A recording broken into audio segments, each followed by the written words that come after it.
A verdadeira sabedoria é aquela que nos ajuda a percebermos que não somos melhores do que ninguém, do que os outros, mas podemos fazer o melhor para os outros, os nossos irmãos e irmãs. Em nome do Pai, do Filho e do Espírito Santo. Amém. Desejo que a graça de Deus esteja no seu lar, no seu coração, onde quer que você nos escute nesse instante. Hoje, 18 de janeiro, sábado, dia do terapeuta ocupacional. A todos os companheiros e companheiras de profissão, o abraço e o desejo de oração a você, que você tenha o seu coração voltado para Deus. Vamos escutar o Evangelho de hoje, Evangelho de São Marcos, capítulo 2, os versículos do 13 ao 17, que diz: Jesus saiu de novo para a beira do mar, e toda a multidão ia ao seu encontro. E Jesus os ensinava. Enquanto ia caminhando, Jesus viu Levi, o filho de Alfeu, sentado na coletoria de impostos, e disse para ele: Siga-me. Levi se levantou e o seguiu. Mais tarde, Jesus estava comendo na casa de Levi. Havia vários cobradores de impostos e pecadores na mesa com Jesus e seus discípulos. Com efeito, eram muitos os que o seguiam. Alguns doutores da lei, que eram fariseus, viram que Jesus estava comendo com os pecadores e cobradores de impostos. Então eles perguntaram aos discípulos de Jesus: por que Jesus come e bebe junto com os cobradores de impostos e pecadores? Jesus ouviu e respondeu: as pessoas que têm saúde não precisam de médico, mas só as que estão doentes. Eu não vim para chamar justos, e sim pecadores. Palavra da salvação, glória a vós, Senhor. A palavra, ou a frase para ecoar no nosso coração, não apenas no dia de hoje, mas todos os dias da nossa vida, é esta dita por Jesus que todos nós precisamos acolher, refletir diariamente, fazer um mantra para a nossa vida. As pessoas que têm saúde não precisam de médico, mas só as que estão doentes. Como falamos já no início desta semana, nas reflexões para você preparadas e dirigidas, Jesus transforma as suas palavras em ações. Ele fala, ele ensina por palavra, pelo testemunho e pela ação de vida. Quando ele diz esta frase, que não são as pessoas com saúde que precisam de médico, mas as doentes, ele fala com autoridade porque ele está sentado, como diz o Evangelho, na mesa com cobradores de impostos, que eram pecadores públicos e pecadores, com as categorias de pessoas que eram condenadas, rejeitadas, julgadas publicamente pela sociedade naquela época e também por nós hoje. Mas Jesus, por diversas vezes, vai se mostrar aquele que é de fato o Filho por excelência de Deus Pai. É aquele que veio para congregar, para unir, para reunir, que não veio para julgar. Ele mesmo vai dizer que são nossas atitudes e palavras que vão nos julgar, não é ele. Por isso ele faz aquilo que ele sabe fazer, que ele veio para fazer, que é mostrar, dar o seu testemunho de amor, mostrar o amor do Pai por tudo e por todos. O Pai que ama a tudo e a todos indistintamente, e que à medida que nós respondemos ao amor dele, nós vamos nos tornando aquilo que ele quer que nós sejamos.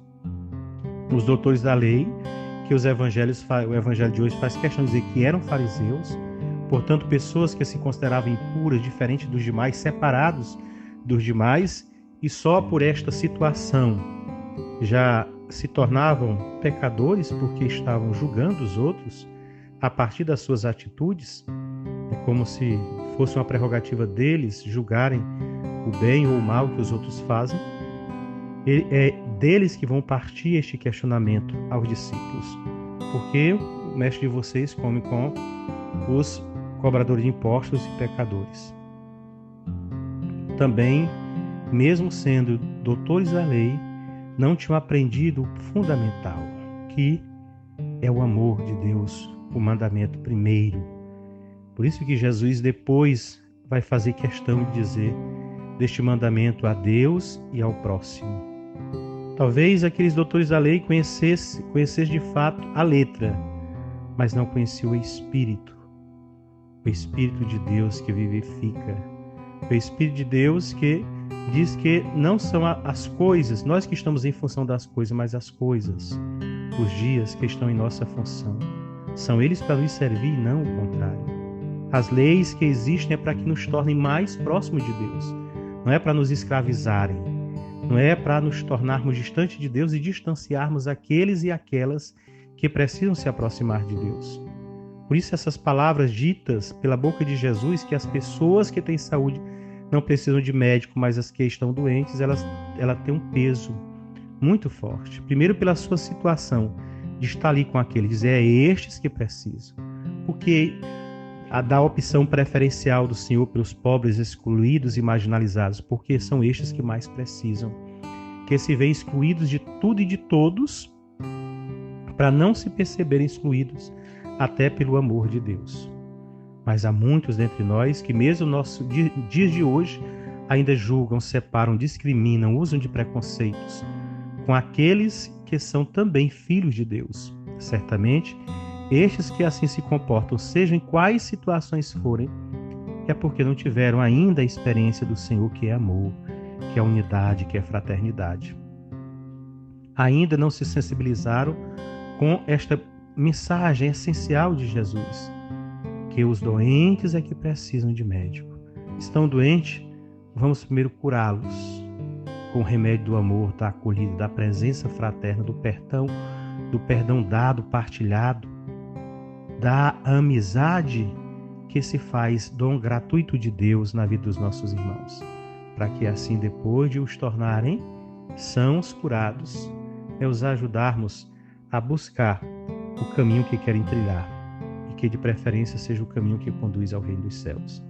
Que nós, meu irmão, minha irmã, que você, que eu, que cada um de nós nos esforcemos para viver sem sermos influenciados pelos preconceitos históricos e culturais que tanto nos aprisionam, e que desta forma nós olhemos para as pessoas não pelo que elas são, mas aquilo que Deus as fez como filhos e filhas dele.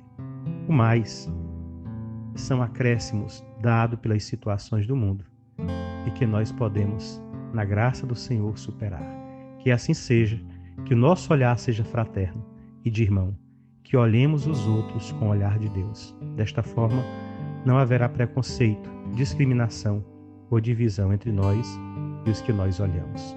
Para que assim seja, peçamos a graça de Deus, rezando de um modo especial por todos os que sofrem preconceitos na nossa sociedade, os que ainda hoje, homens e mulheres, sofrem os mais diversos tipos de preconceitos culturais, raciais, religiosos, e que estes encontrem em Deus a graça de superar, e em nós, que nos dizemos discípulos do Senhor, parceiros e parceiras que ajudem a superar todos os preconceitos.